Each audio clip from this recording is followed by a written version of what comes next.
What's up, everybody? Welcome to Snail Mail. This is the Friday episode here on SnailTrail4x4, where we get to listen to voicemails from everybody. You guys call in. You get to be on the show. You get to tell us all your feedback. You get to tell us how much 12-bolt axles suck because they have C-clips. And we'll play them for everybody, and then we'll discuss them. And so far, I don't think we've ever skipped any. No, I don't think so. Hidden any from the public, or we got just like a really bad voicemail. We didn't play it for you guys.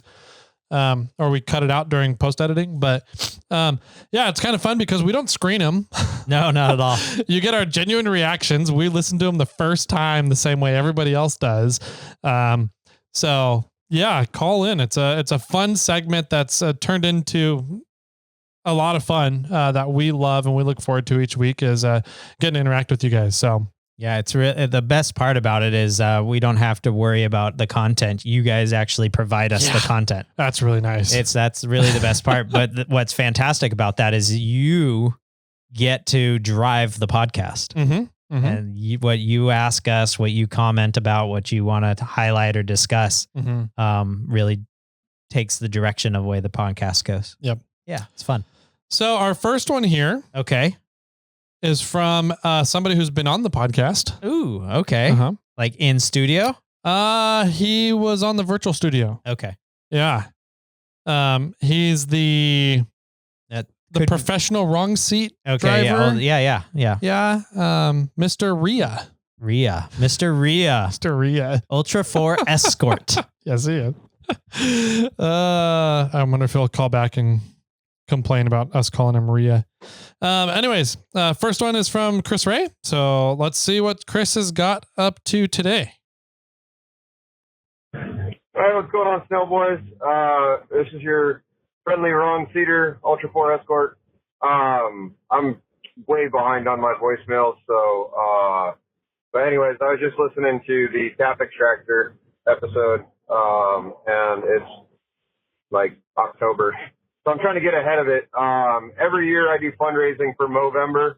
That's Movember. And it's for men's health, prostate cancer, testicular cancer, and men's mental health. Basically trying to make sure that we men take care of ourselves. So far over the last about 15 years, I've raised $20,000, and I'm hoping to raise another at least $1,000 this year. Wow. So if there's anybody out there that wants to help donate to a great cause, they can look me up, Mobro, MOBRO.co/Chris Ray, REA.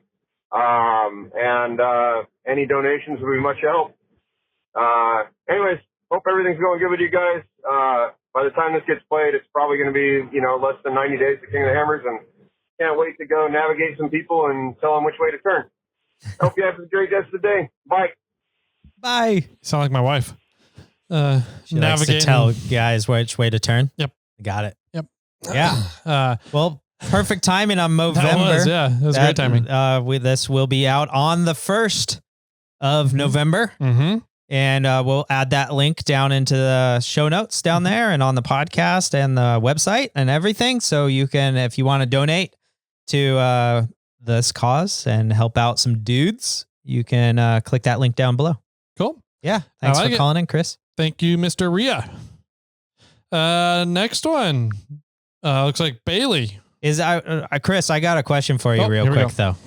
Is this a no shave November thing, or is it just the fact that you have a mustache that you're participating?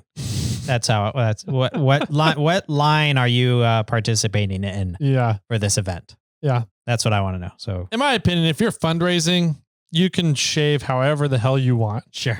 You want to be clean shaven, you do that. You want to grow a mustache, you do that. You do you, man. You want to have a landing strip for your face? Yeah. You go ahead and do that. You do you, man. Would that be the Hitler and then you just keep the part underneath your lip? Yeah. Yeah, that'd be interesting. Next fashion icon there. Yep. No, that is really cool. I'm actually I'm going to go over and check out the Movro.co/Chris Rhea. Yep. Well, the link will be down there for you guys. All right. Baily. Baily from Betterhalfoffroad. Sweet. He called twice. Oh, okay. but he didn't get cut off the first time. More tap information. Yeah, maybe. Here we go. Oh, it's radios. I see radios in here. Damn it. Here we go. Baily. Hey guys, Baily with Betterhalfoffroad. Just want to cover a few things. Last time I called in, talked about King Hammers. We covered a little bit of radios, but not going over that again right now. Yes. A few things. The Betterhalfoffroad actually came about. We were up at Idaho for the Insanity Fab, and I was looking for a good name for the channel. And my wife actually likes the name, but Better Half actually comes from my off-road rig, which is a 92 Dodge Dakota with a 5.2 V8 Magnum. Just recently put a Magnum Box 205 triple stick, got 1-ton Dana 60, 99-04, and a Ford 9-inch in the rear, set on some 40-inch tires, 140-inch wheelbase. And I'm looking to bring that to King of Hammers for 2026. The two Jeeps we brought was my buddy Jake and his dad. They both have TJs. His dad is the epitome of a magazine Jeep, all armored out, aluminum, everything, Frumper. with a LS, Curry, axles, the whole works. Buddy Jake's Jeep is a 4-liter with a turbo, 1-ton, 40-inch tires, 205, and a Magnum box. Both Jeeps are set up phenomenal.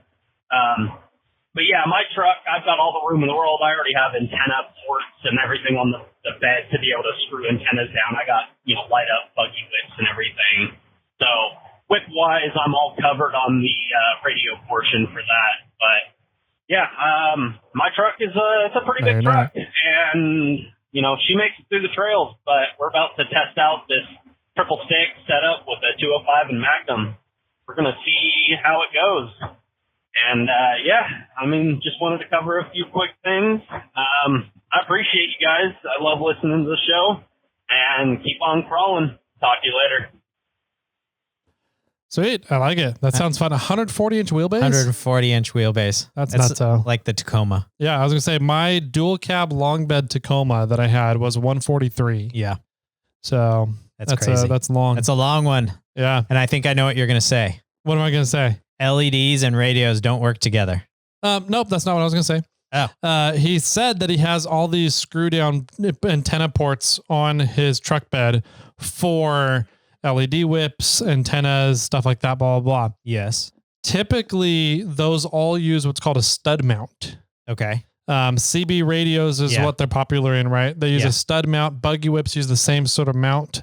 The mount you want to run, in my opinion, for radio communications, radio antennas, is called an NMO mount. Okay. It's way far more waterproof, way less likely to get corrosion buildup over time.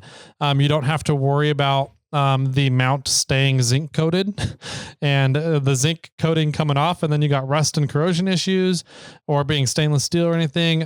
So NMO is definitely the way to go for radio antennas. Okay. So got it. Yeah. Right. So there's no concern about like an LED buggy whip with near the antenna? I mean, it depends on how well the electronics were done on the LED whip. Okay. So if it's shielded or not? Exactly. Yeah. Yeah. Got it. A lot of companies don't yes. do the shielding on the LED electronics, which is technically it's not illegal to do. It's the rule and the law from the FCC is that you have to shield yourself from interference of others.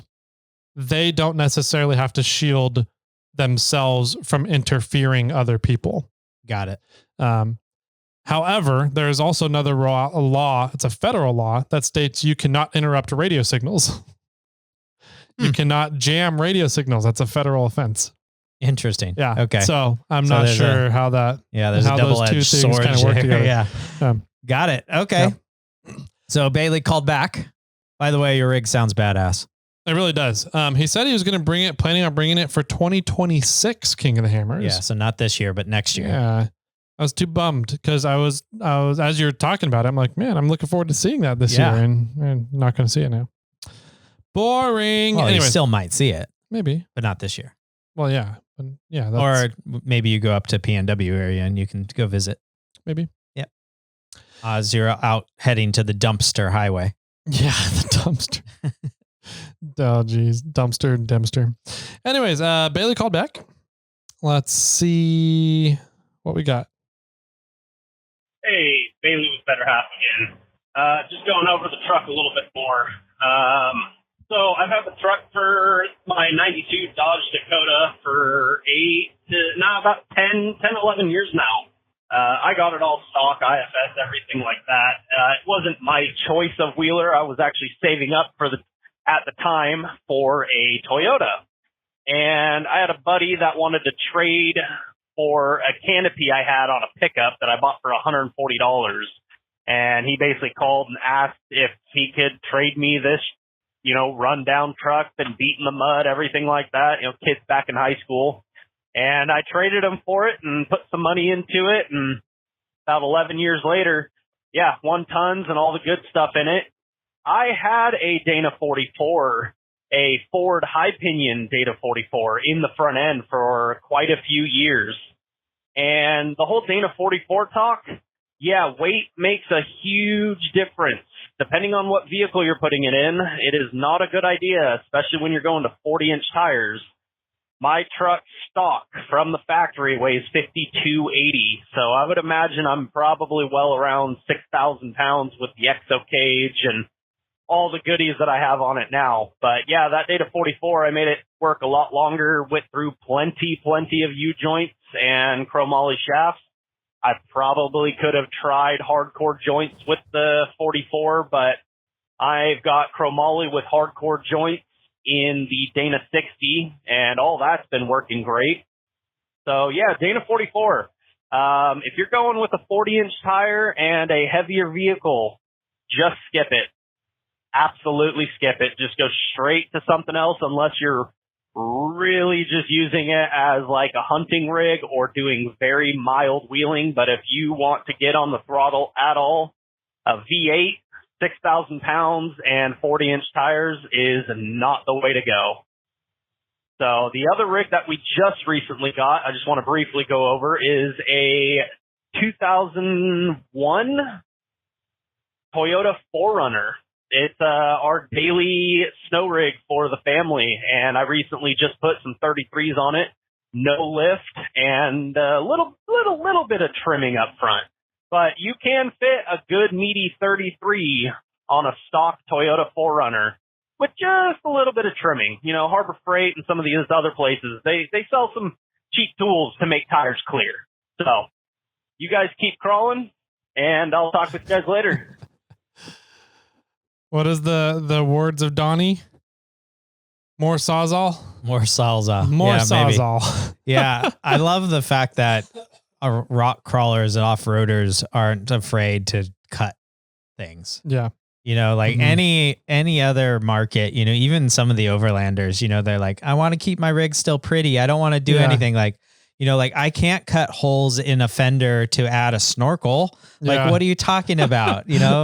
Or I can't trim these things I want bigger tires, but I don't want to trim these things. That's the way it looks from factory, and that's the way I want to keep it. And then us off-roaders and especially rock crawlers, right? We're like, just get out the Sawzall, pull out the angle grinder. Let's clean this thing up. Let's get this working. Yeah.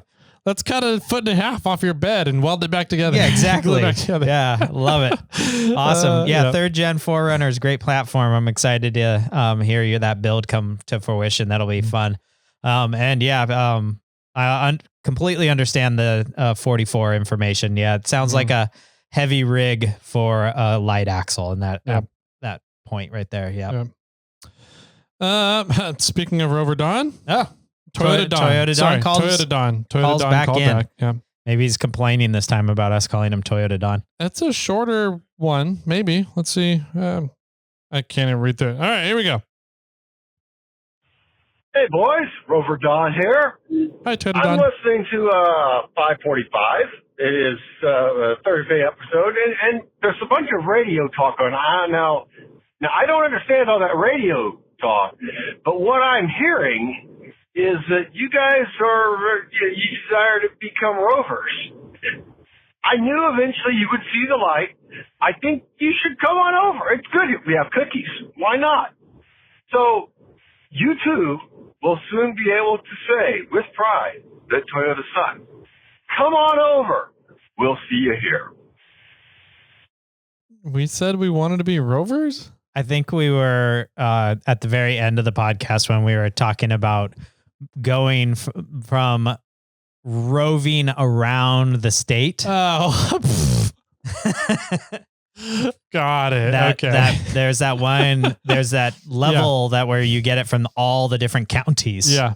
Yeah. And I think we were saying that would be fun. We could be the rover and we can go around in like a Sprinter van and go try to get as many spots as we can. Yep. That's what I think he's taking from that. It's rover as in a verb, Donnie, not a noun. Okay. Yeah, yes. True that. Rover as a noun, nobody really wants that. Just FYI. I'm not very good at electrical. Yeah. Yeah. Therefore, I could never own a Rover. Okay. Like I need a vehicle that the electrical's good on. Like I can't buy a BMW, can't buy a Jaguar, can't buy a Rover. Yeah. Pretty much no European cars. Yes. Sorry. I'm good at like gears and, plumbing, especially plumbing these days. Yeah. I'm good at that stuff, but electrical's not my forte. Yeah. Yeah. So no Rovers in my future. Sorry, Donnie, you misheard. He got so excited. I feel, yeah. I hope he's not crying. No, I just hope he's not crying that we had to let him down. Let him know what we were really talking about. Sorry. Yeah. Yeah. I don't even own Grey Poupon. Yeah. That's your first problem. Yeah. Why you cannot be a rover. So true. I did have some mustard though in England or in Ireland. That was fantastic, but it was high in the horseradish. So I loved it. Ugh. Next one. Spicy food. Ugh. Yeah. Ugh. All right. Tapatio. Yeah, right. All right, Mr. Uncle Pool. Mr. Pool, call him back. Yep. Curious what Uncle Pool's always got some great info. He does. Hey, Jimmy, Tyler, Kevin here. Hey, those got to you a little faster than I thought, so I didn't get time to leave you a voicemail. So the reference table is basically for taps and drills. If you know what bolts you're trying to tap, you can just quick reference, look over. Like I carry these. I've got one on my drill press. I've got one hanging from my vise. I just put a little cable or a chain on them. But yeah, if you're just trying to go to something metric, I don't know. If you know it's a 3.5 by 6 bolt, you can go over to your drill size. It gives you a rough size. If you have calipers, you can take your calipers, set it up to that, and then go from fractions to decimal to metric. But yeah, if you're just trying to drill a 3/8 bolt, I can't say that one because drill bits actually go, you've got the standard size, and then you've got like 53, 50, 45, you got Qs, and they're pretty close. You can just get the decimal point and then round them up or down depending on what you're drilling through and the thickness. But yeah, you got your standard pipe, American pipe, NPT, UNC, and UNF. They're just quick references. In the back, what you're referencing to where it says 8, 16, 24, 32, that is measuring 1 inch and 64ths. So it just takes it down. Typically, you're probably used to like measuring 1/8 inch, 16 inch, quarter, whereas this is taken all the way down to 8, 15, 24, 30 seconds, all the way up to a 64th of an inch. Because if you look over where it says decimal equivalent, it has 1/64th, which is 0.0156. Just quick tool. And then the aluminum ones, well, the holes, a lot of times I use those because your drill bits actually, as you use the drill bits, they end up getting burrs on them or the bottom where the numbers are rounded out. They end up smoothing over so you can't see them. So you end up, you can just use that as a reference and put your drill bits in there, see what size they are, so you put them back in your organizer or bolts, whatever works. Sweet. All right, you guys have a good one. Oh, and oil. Let me see if I can round up some different oils for you guys, some sample packs. All right, have a good one. Thank you, sir. Yeah. These were awesome. Thanks for clarifying what some of those numbers meant.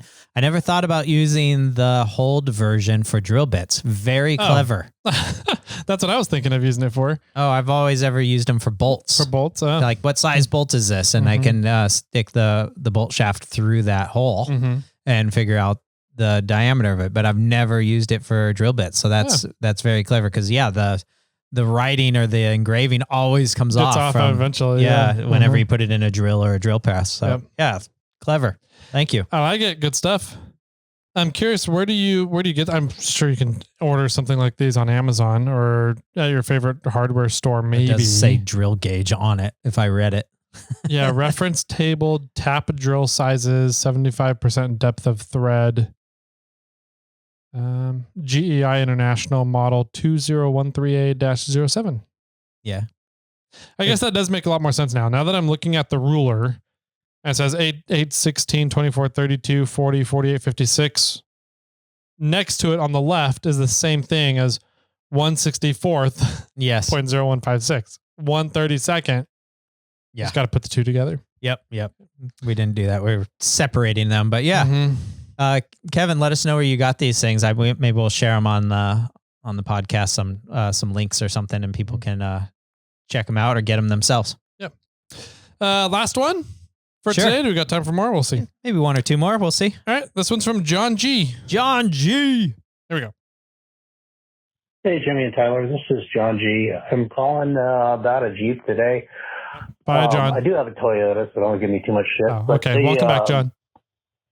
Jeep, I took out a Dana 35. I put in a Ford 8.8. The 8.8 has an aux locker in it. I know you guys talked about it at one point. Didn't quite know how they actuate. Well, the actuator, it has a shifting fork built into the banjo cover, and they actuate one of four ways. You can put in a cable, direct link to, the passenger or driver compartment, depending on which side you're putting it in. But then they also have pneumatic and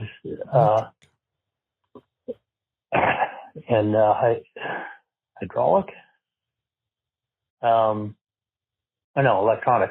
And then the fourth type is actually a screw that you just crawl under and put that in. So you buy a screw anyway around it, keep it in your glove box in case you break one of the other mechanisms you use. And the carrier and the shifting fork will work with any of the four. The cool thing is it comes with a beefy cast steel banjo cover.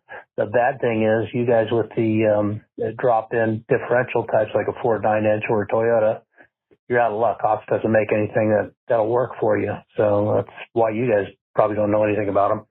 But anyway, what I was really calling about is that Dana 35. I'm not going to call it good, but it's unbroken. And I was wondering if the RTF would be interested in having it as a donation. What are your thoughts on that? And who would I contact and how would I get a hold of them to donate that? Anyway, that's what I was calling about. Let me know. Yeah, that makes a lot of sense as to why we don't know a lot about aux lockers. Yeah, yes, absolutely. I did know that they had different actuation processes. I didn't know that they had a screw as the fourth one. So that's kind of actually a really nice safety backup. It's like carrying drive flanges with you, right? Absolutely. When you blow Yeah. your hub. So that's pretty cool. I wasn't sure on their actuation for how they lock the locking mechanism inside the carrier, how that worked. Is it the same as e-lockers and air lockers? It essentially sounds like, though, it's a shift collar that uses a leverage point to pull the spider gear, for lack of a better term, in and out of locking with the carrier. Would it be a spider gear or would it be the collar? I mean, it's the collar. It's got teeth on it, though, Right. like a spider gear. And when it engages, it locks everything together. Okay. It's not a spider gear, but Right. that's... Yeah. It would be a collar that slides over the teeth of that's on the carrier, or a part of the carrier that engages, that locks the axle shafts up to the carrier. Mm-hmm. Yeah. Yep. So cool stuff. For the Dana 35, yes, 1000% RTF would love to have that. They go through a lot of Dana 35 parts on the trail. Yes, they do. So, if call me or reach out to me, Tyler@moreflate.com, John, and we can find a way to get the axle to the Moreflate warehouse, and then I can get it to the RTF people. Or I'm not sure where you live, but if you live close to one of the directors or close to the trail, we can probably get that coordinated for you to drop it off to somebody. So sweet. Yeah, sounds good. Let's see. What Yeah, let's do one more. Yeah, we can do one more. Next one's Justin from Chico. Oh, nice. 2 Chicos. Yeah. He's not between the 2 Chicos though. Oh, okay. He is the Chico. Got it. All Wow, right. good for you. Here we go, Justin. Hello, this is Justin Cox from Chico. I've been listening to you for the last few months, haven't called in.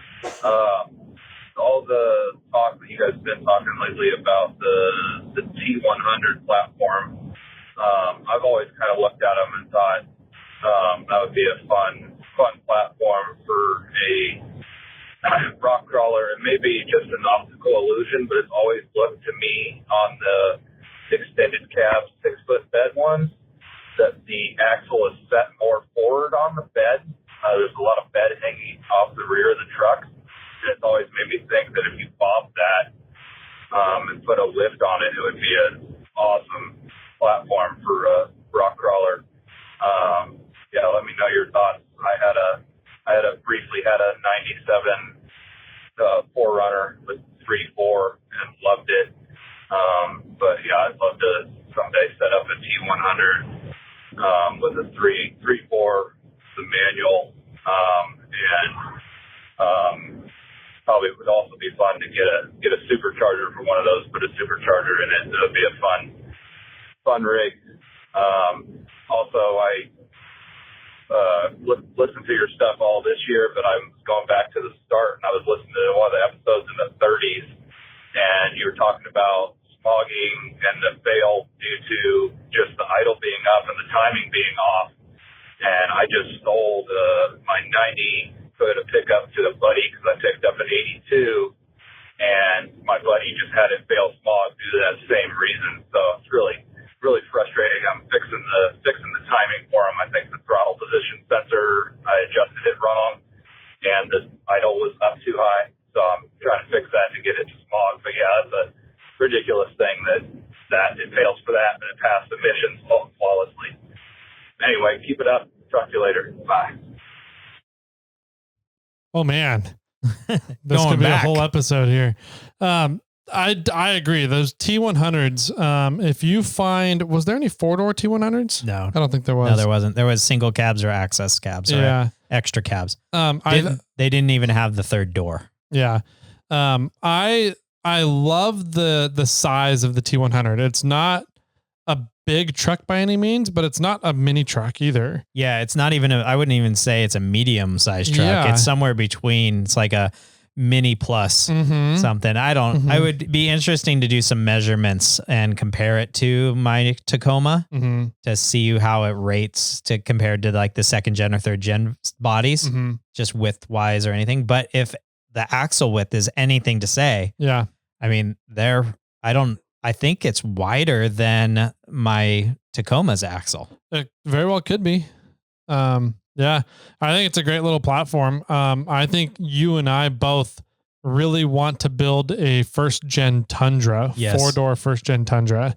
And the T100 is not that much off of a 1st gen Tundra. No, definitely not. Just a little bit lower horsepower out of the 3.4 versus the 4.7 liter V8. But it's a fun, but I think both those are great platforms. I think it'd be a fantastic platform. I think it's a sleeper thing. I've been looking at them on Facebook Marketplace because I've been looking for people that are parting them out, and they range from like $2,000 to $5,000, and then there's some that are like $8,000 to $10,000 when they're in like really good shape. Okay, but most of them are like $2,000 to $5,000, and if you get them up in that 96, 97, I don't know if they went as high as 98. I think 98 is when the 1st gen Tundra started. Yeah. So probably 96, 97 area. Then they came with that 3.4 in them. And that would be a sweet spot for a little sleeper off-road kind of rig. I've heard mixed results in regards to the supercharger. Yeah. I've heard people say that it's great. And I've heard people say that it gives a little bit more horsepower, but you really don't notice it. So that's what I've heard mainly from the 3.4 supercharger. It's a lot of money. Yeah, for not a lot of bang. For not a lot of bang. Like you can feel that there's a difference there, but is it $5,000 worth of a difference? Yeah. Yeah.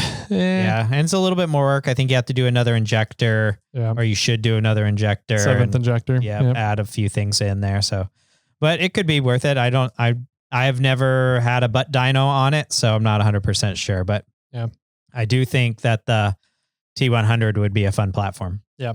With regards to the timing on your buddy's 90 pickup, I'm assuming that it's a 22 RE. Yeah, so probably.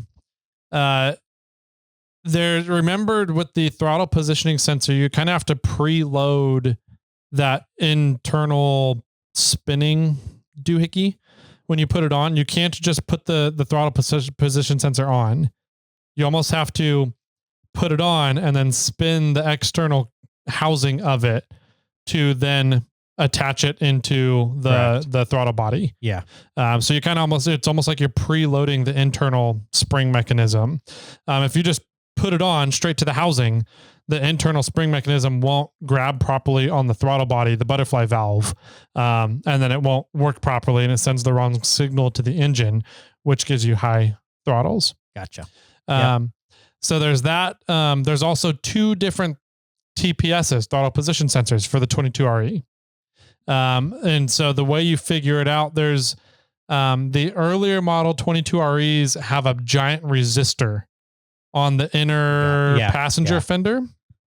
And the later model 22REs don't have that resistor on there on the passenger fender. Well, there's still probably something there. It's just not this huge, massive thing. Yeah, I'm not sure what they do with the electronics, but that resistor changes the entire resistance of your engine harness, essentially. Mm-hmm. So your TPS has a different ohms readings for its different positions on it, which the ECU needs to know about. So there's 2 different TPSs there. You also use different spark plugs, and you have, I believe, a different not throttle body. Your idle control valve. What's the thing that goes on your airbox with the flapper in it? Yes. Oh, dang it. Your mass airflow sensor. Yes, that's it. Good job. So yeah, those are all different electrical setups that send different resistance readings to the ECU, depending on if you have that. What did I just call it? Mass airflow. Oh, the resistor. The resistor on your passenger fender. So Yep. Yeah. Double check that. Make sure you're using all the right parts, because those 3 different parts are your spark plug, your throttle position sensor, your mass airflow sensor. They all work together with the ECU in order to control your idle with the timing. Right. So make sure all those are the correct parts. Yeah. And then timing, obviously could be off a tooth, or maybe a tooth on the chain, or a tooth on the distributor, or you just, clocked it a little bit too much one way or the other. Yeah. So yeah, there's a lot of little fine tuning that needs to go into that before you adjust the little screw on the top. Yep. But yeah, cool. Great phone calls this week. That was a lot of fun. If you want to be a part of the Snail Mail episodes, you can always phone us at 916-345-4744. You can text that number. I think we get to some texts. I think we have some text messages. We have 2 text messages. I know one of them is in reference to the phone call that he made, and I don't think we've gotten to it yet. Okay. Yeah, so that was the latest one, so we'll get to it in a while. And then Zach from Oklahoma, he texted some photos. He texted photos of that green green Forerunner that he called in about. Yeah. Got it. Okay. That's a pretty rad Forerunner, man. The chop top on it is done. Cool. It's not weatherproof by any means whatsoever. No. You are not weatherproofing that chop top, but yeah. That's cool. Back halved. Yeah, that's pretty neat. That makes sense. Yeah, it looks good. Yep. Cool. Well, yeah, like I said, if you want to phone in and be a part of Snail Mail, 916-345-4744, you can text that same number and we'll get to it as well. You can always email Jimmy or Tyler at SnailTrail4x4.com, or hit us up on our socials. I'm over at SnailTrail4x4. Tyler's at 4x4 Toyota Tyler. I like it a lot. And with that, my friends, out we. Oh, Jesus. The number you have called has been disconnected.